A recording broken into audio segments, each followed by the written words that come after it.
நம்ம இன்னைக்கு ஸ்வீட் கடை ஸ்டைலில் ரவா லட்டு எப்படி பண்ணுறதுன்னு பார்க்க போகிறோம். இதுக்கு தேவையான பொருட்கள் ரொம்ப ரொம்ப கம்மி, செய்கிறதும் ரொம்ப ஈஸி.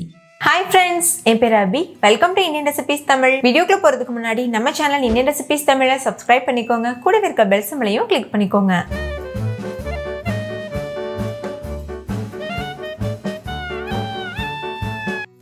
ஃபஸ்ட் இந்த ரெசிபி பண்ணுறதுக்கு ஒரு கடாய் சூடுபடுத்திக்கோங்க. அதில் 3 டேபிள் ஸ்பூன் நெய் சேர்த்துக்கோங்க. நெய் உருகினதும் 1/4 கப் அளவுக்கு முந்திரி பருப்பு சேர்த்துக்கோங்க.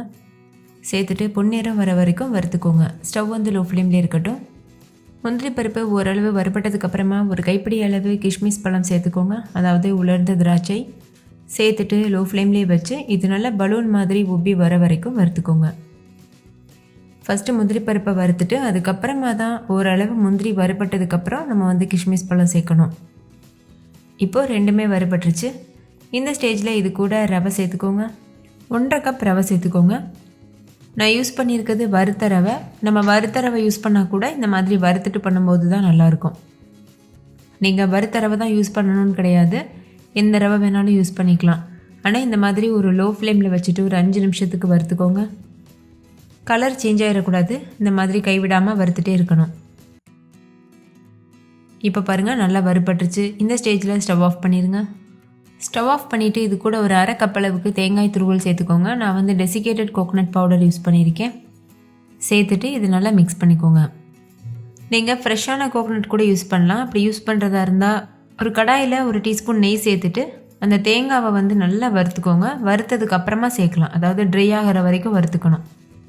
அப்போ தான் வந்து நம்ம லட்டு ஸ்டோர் பண்ணி வைக்கும்போது கெட்டு போகாமல் இருக்கும்.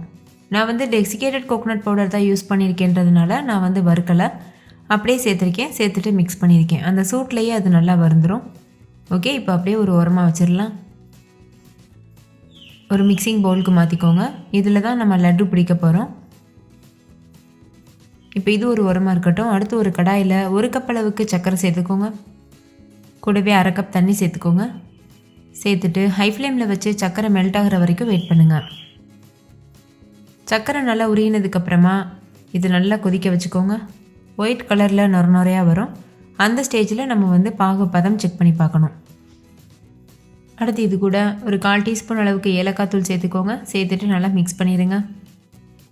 இப்போ பாருங்கள், நல்லா நொறையாக நுரைச்சி வர ஆரம்பிச்சிருக்கு. இந்த ஸ்டேஜில் கொஞ்சமாக பாகை தொட்டுட்டு இந்த மாதிரி கையில் வச்சு பார்த்தீங்கன்னா ஒரு கம்பி மாதிரி ஃபார்ம் ஆகிட்டு உடையும். இது வந்து ஒரு கம்பி பதம்னு சொல்லுவோம்.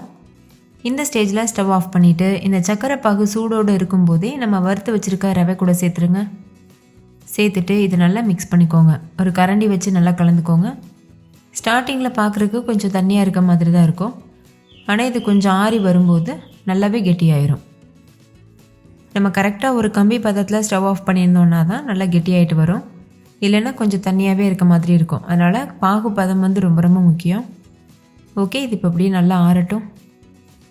இப்போ நம்மளுக்கு கை பொறுக்கிற சூட்டில் இருக்குது. ரொம்ப முழுமையாகவும் ஆற விட்டுறக்கூடாது. அந்த மாதிரி ஆற விட்டிங்கன்னா ரொம்ப கல் மாதிரி ஆயிரும். அதுக்கப்புறம் நம்ம லட்டு பிடிக்க முடியாது. அதனால் கை பொறுக்கிற சூடு இருக்கும்போதே இந்த மாவை வந்து நல்லா இது போல் பிசைஞ்சு விட்டுக்கோங்க. கொஞ்சம் கொஞ்சமாக பிசைஞ்சு லட்டு பிடிக்க ஆரம்பிச்சிருங்க. இந்த மாதிரி குறைவான பக்கத்தில் பிசைஞ்சிட்டு அப்படியே எடுத்து லட்டு பிடிக்க ஸ்டார்ட் பண்ணிடணும்.